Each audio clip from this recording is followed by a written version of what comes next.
Bwana Yesu asifiwe. Wapendwa Mungu aliye hai, Bwana Yesu apewe sifa.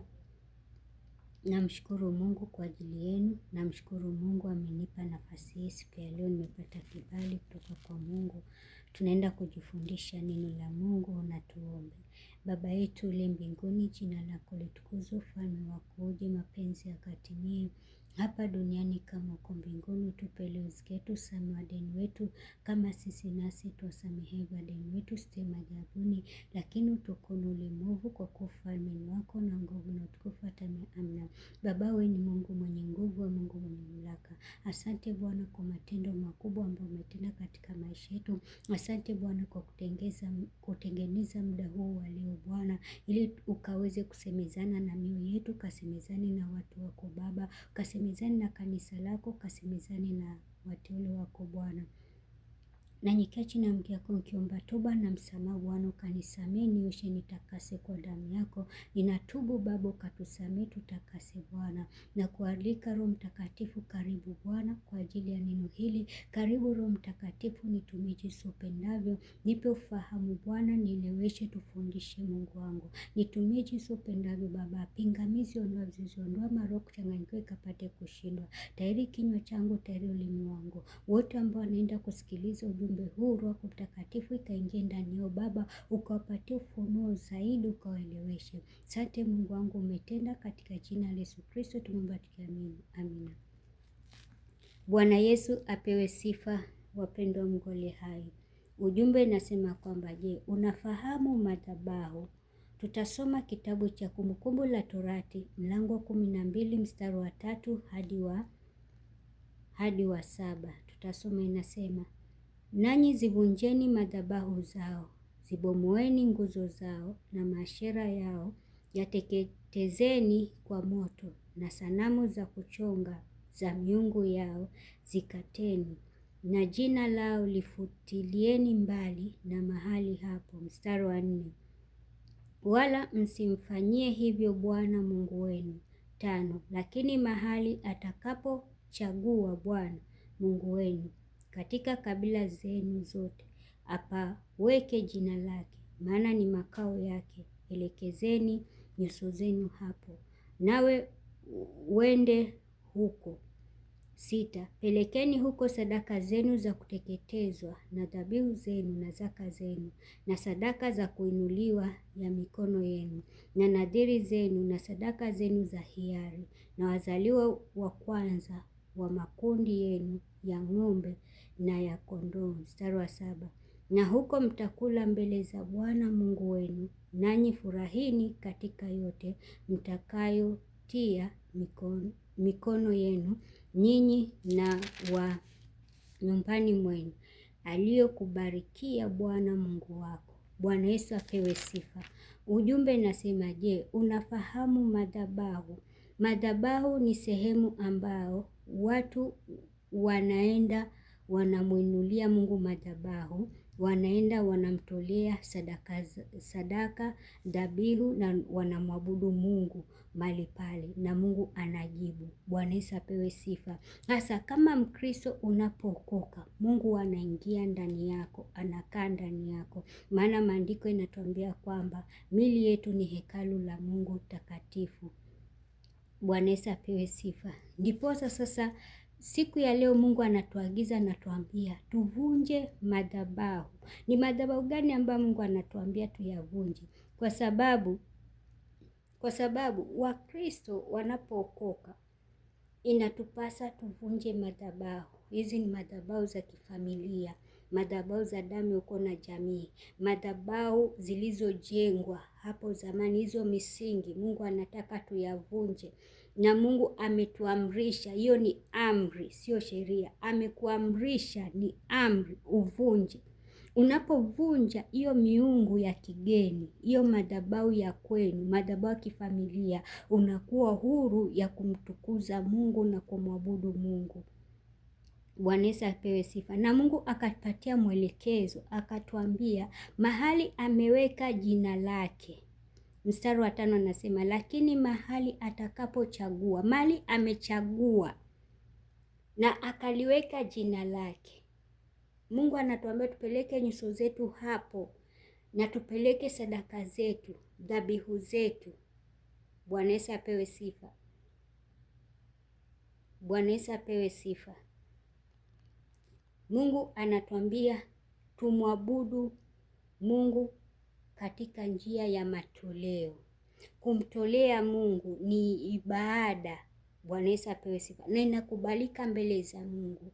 Lakini Wakristo wengi hawataki kumwabudu Mungu na matoleo, na mali zao, na vitu vyao. Bwana Yesu apewe sifa. Ndio unapata mtu kujibiwa maombi yake inakuwa ngumu. Yaweza kuta wewe ni mhuduma mzuri sana, una bidii na mambo ya Mungu, lakini ikifika wakati wa kumtolea Mungu utoi, mkono wako ni birika, unakuwa mgumu. Na ukifuatiliziwa utasema kwani hiyo ni kanisa peke yake? Makanisa ni mengi. Bwana Yesu apewe sifa. Na siasa zinaingia kanisani. Siku hizi makanisa ni pesa tu, kila ukienda pesa tu. Na ukijulikana wewe ni mtoaji mzuri, unabandikwa jina. Wewe enda umtajirishe pasta wako. Bwana Yesu apewe sifa. Unabandikwa majina, mtoto wa mchungaji, mama mtumishi. Bwana Yesu apewe sifa. Mama kanisa, mzee wa kanisa, unafanya kazi ya kanisa. Na wenye wanakuvunja moyo ni wale wenye wako hapo ndani ya kanisa. Na Mungu leo anatufahamisha inafaa tuondoe hizo miungu, hizo sanamu, hayo madhabahu tuyavunje. Yaweza kuta unatamani kumuomba Mungu, unatamani kumtumikia Mungu, lakini nafika mahali kiu ya maombi inakatika, kiu ya neno inakatika. Kwa sababu gani? Kwa sababu ya madhabahu ya kwenu. Ni lazima umuinulie Mungu madhabahu na uweke sadaka na uinene hiyo sadaka. Bwana Yesu apewe sifa. Uinene hiyo dhabihu ili Mungu ajitukuze katika maisha yako. Kila Mkristo aliyeokoka inapaswa akue kiroho. Kama vile mtoto unapompeleka shule, atasoma chekechea miaka 4, akitoka hapo aingie darasa la kwanza, la pili, la tatu, la 4, atoke hapo, akimaliza aingie shule ya upili, akimaliza aingie chuo kikuu, akimaliza asome hiyo kazi ama aingie kazi. Bwana Yesu apewe sifa. Hivyo hata Mkristo, Mungu anatarajia uzae matunda, ukue kiroho, usibakie pale pale. Leo umeokoka ujui kuomba, kesho inakupasa ujue kuomba, kesho inakupasa ujue kusoma neno la Mungu, kesho inakupasa ujue kuvaa silaha za Mungu, imani yako iongezeke. Bwana Yesu apewe sifa. Kuna mfano mzuri katika Biblia. Abrahamu aliinua madhabahu na akatoa sadaka kwenye hayo madhabahu, na Mungu akashuka akamwahidi mambo makubwa, na hayo mambo Mungu akayatimiza. Mpaka sasa tunamkumbuka Abrahamu ama Ibrahimu. Tukiangalia nabii Eliya aliinua madhabahu na akatoa sadaka, Mungu akajibu kwa moto, akashusha moto. Tukiangalia mfalme Sulemani alitengeneza madhabahu, akaweka dhabihu zake, sadaka zake. Mungu akamshukia Sulemani akamwambia, nikufanyie nini? Maana Mungu alifurahia. Bwana Yesu apewe sifa. Hii inamaanisha kwamba madhabahu na sadaka zina nguvu, zinanena. Sasa ni lazima kila Mkristo akatae madhabahu ya kwao, madhabahu ambayo imemshikilia, asiweze mtukuza Mungu, asiweze kuendelea, asiweze kufanikiwa, asiweze kumwabudu Mungu. Hayo madhabahu inafaa uyavunje, na Mungu anatuambia kwamba tuyavunje, tutoe sadaka zetu. Bwana Yesu apewe sifa. Toa dhabihu, toa fungu la 10, toa sadaka. Na ukitaka Mungu akubariki, Mungu akufungue na ukue vizuri na Mungu. Na ukitaka laana isikufuate, kuna laana zinatoka kwa Mungu na zingine za shetani, usifuatilie hiyo sadaka yako ambayo unatoa. Usifuatilie hiyo fungu la 10 yako ambayo unatoa. Usitake kujua inaenda kufanya nini. We kazi yako toa na ujue umemtolea Mungu. Hayo mengine acha Mungu ashughulike. Bwana Yesu apewe sifa. Na Mungu anatuahidi ya kwamba anasema tunapomtolea Mungu katika sadaka zetu, katika fungu la 10, katika mali zetu na mioyo yetu, Mungu anaachilia furaha, na Mungu anabariki familia yako, na Mungu anakuinua. Bwana Yesu apewe sifa. Usiwe mgumu ya kumwabudu Mungu. Mungu ameamrisha tumwabudu katika roho na kweli. Tafuta wakati, soma maandiko vizuri. Kuna siri mzito mahali pale. Mungu akikufunulia ukishaijua, hautakosa kumtumikia Mungu. Bwana Yesu apewe sifa. Na kuna msemo yenye nasema kwamba toa ile kitu inakuuma kwa moyo, ile kitu inakuchoma kwa moyo. Hapana, hiyo ni makosa na ni machukizo mbele za Mungu. Toa kitu ukiwa na furaha, uko na amani, umeridhika. Bwana Yesu apewe sifa. Usimwabudu Mungu kwa matoleo yako na uko nyuma unanung'unika. Wasema yule Eliza anajifanya. Mimi na sadaka zangu anampatia. Fungu la 10 yangu anapokea. Bila mimi hata watoto hawawezi soma. Afadhali usitoe hizo sadaka zako ikiwa una manunguniko ndani yake. Ikiwa unataka kujua hizo sadaka, hizo fungu la 10 ambao unatoa inaenda kufanya nini, usitoe, baki nayo. Bwana Yesu apewe sifa. Bwana Yesu apewe sifa. Mungu ameamrisha tubomoe madhabahu za ukoo na jamii, miungu ya kigeni, masanamu katika familia. Huenda katika familia ya kwenu kuna madhabahu ya uchawi, madhabahu ya usherati, madhabahu ya uzinzi, madhabahu ya uongo, madhabahu ya kutomjua Mungu. Unapookoka, umempokea Kristo, chukua hatua, inua madhabahu, nenia hiyo sadaka yako, hiyo dhabihu yako, mwambie Mungu, umekuinulia dhabihu yangu na nimeweka kwa madhabahu yako. Mungu nifungue, nitoe katika vifungo vya kifamilia, katika madhabahu ya usherati ya kifamilia, madhabahu ya udanganyifu. Mungu akutoe. Bwana Yesu apewe sifa. Neno la Mungu linatuambia kwamba hapa, miungu zao zikateni na jina lao lifutilieni mbali na mahali hapo. Unamwambia Mungu katika maombi yako na katika dhabihu yako, Mungu, futa jina langu kwa hizo vitabu vya kifamilia za mapepe ya vimila. Mwambie Mungu akutenganishe, because now you belong to Jesus. Bwana Yesu apewe sifa. Tusiulete siasa kanisani. Siasa inaharibu kanisa. Siasa inaharibu mahusiano yako na Mungu. Fanya vile Mungu anavyotaka, si vile mwanadamu anataka. Bwana Yesu apewe sifa. Yaweza kuwa umeombea jambo fulani kwa miaka mingi na unaona kana kwamba haijibiwi. Ukachukua watu 2 watatu wakusaidie katika maombi, bado haijajibiwa. Unashangaa mbona Mungu hajibu. Hapana, hiyo ni madhabahu. Inafaa uangalie ni madhabahu aina gani ambayo inakutesa.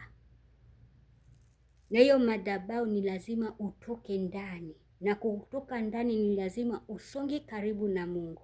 Ukitaka vya Mungu, lazima uwe karibu na Mungu. Kama vile ukitaka kulipwa mshahara, lazima utafanya kazi, upokee mshahara. Bwana Yesu apewe sifa.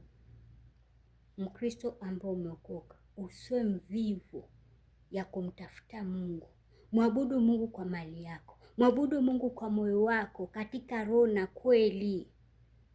Sikiliza Mungu anasema nini katika maisha yako. Unaposikiliza kitu na unashaka, piga magoti, omba. Mwambie Mungu, nifunulie kwa hili. Bwana Yesu apewe sifa. Mungu amekupa nguvu na uwezo na mamlaka. Anasema vunjeni kabisa hayo madhabahu, hizo miungu, hizo sanamu. Yaweza kuwa umeokoka lakini bado umefungwa na mila kifamilia. Ni lazima Mkristo utoke katika hizo mila za kifamilia. Bwana Yesu apewe sifa. Unapokuwa na moyo mgumu wa kutomwabudu Mungu kupitia matoleo, kupitia sadaka zako, kumtolea Mungu fungu la 10, kuna mambo yenye Mungu hatafanya kwako. Bwana Yesu apewe sifa. Wacha tumtumikie Mungu katika roho na kweli. Bwana Yesu apewe sifa. Yesu anakupenda. Songa karibu na Mungu. Leo Mungu atakwambia nitolee sadaka. Kesho Mungu atakwambia acha dhambi, acha uzinifu, acha uongo, vaa vizuri, acha kuvaa uchi. Kesho nyingine Mungu atakwambia nitegemee mimi Mungu peke yake. Hivyo ndio kuishi maisha takatifu. Tuwe watiifu. Bwana Yesu apewe sifa. Na jifunze kusoma neno la Mungu. Jifunze kumtafuta Mungu. Mungu hujibu maombi. Kuwa karibu na Kristo, Yesu atakusaidia. Wewe mwenyewe jiangalie ni madhabahu ya aina gani ambayo inakufanya kusoma neno la Mungu inakuwa ni shida. Kuomba unaona ni mzito. Inuka sasa, pigana na Mungu atakupigania hizo vita. Na hiyo madhabahu yanavunjika kwa jina la Yesu. Bwana Yesu apewe sifa. Usiwe mchoyo, mwabudu Mungu. Wacha kusema mimi sina. Jitahidi kuwa karibu na Mungu. Hiyo ni ibada. Kumtumikia Mungu ni ibada. Kumtolea Mungu kwa njia ya fungu la 10 ni ibada. Ndio maana kitabu cha Malaki Mungu anatuambia mbona tunamuibia, tumekuwa wezi. Na hiyo wezi kuanzia sasa ishindwe kwa jina la Yesu. Wacha tumwabudu Mungu katika roho na kweli, kwa mali zetu, kwa fedha zetu na nyumba zetu Mungu azikomboe. Fundisha watoto wako kumjua Kristo. Weka nyumba yako ndani ya Mungu. Jenga madhabahu ya Mungu kwa ndoa yako. Jenga madhabahu ya Mungu katika hiyo huduma ambayo Mungu amekupatia, na utaona ushindi wa Mungu. Asante Baba, umenena nasi kupitia neno lako. Baba, tunakushukuru. Bwana Yesu, umenena nasi, umetuamrisha Bwana tukaweze kuondoa hiyo madhabahu ya kifamilia, ya kijamii ambayo inatuzuia tunakosa kukaa ndani ya uwepo wako. Siku ya leo tunavunja kila madhabahu za mapepo ya vile za tamiko na jamii. Tunabomoa, tunaangamiza katika jina la Yesu. Madhabahu ya backsliding spirit, ya kurudi nyuma kiroho, ya ulegevu, ya udanganyifu, tunabomoa, tunaangamiza katika jina la Yesu. Baba, umesema nasi. Neno hili Baba likaingie kwa kila mmoja. Zidi kuwafundisha zaidi, zidi kuwafunulia watu wako zaidi. Zidi kutufunulia zaidi Baba. Tusaidie Baba tukakuabudu wewe katika roho na kweli, katika fedha zetu, kwa mali zetu Baba. Maana fedha na dhahabu zinatoka kwako. Baba, tusaidie tukakuabudu pasipo manunguniko, pasipo kusukumwa. Baba, tusaidie. Fungua macho yetu ya rohoni. Maroho ya siasa, maroho ya vita, maroho ya mizaha ndani yetu Baba, ng'oa katika jina la Yesu. Asante Mungu, maana umejibu, umetenda Baba. Neno hili kazae matunda kwa kila mmoja, kwa kila msikilizaji. Baba, nafinika kila mmoja kwa damu Yesu Kristo kwa mara ya kwanza, damu Yesu kwa mara ya pili, damu Yesu kwa mara ya tatu, damu Yesu kwa mara 4, damu Yesu kwa mara 5, damu Yesu Kristo kwa mara 6, damu Yesu kwa mara 7. Asante Bwana, umejibu maombi kwa utukufu wako, katika jina la Yesu Kristo tumeomba tukiamini. Amen.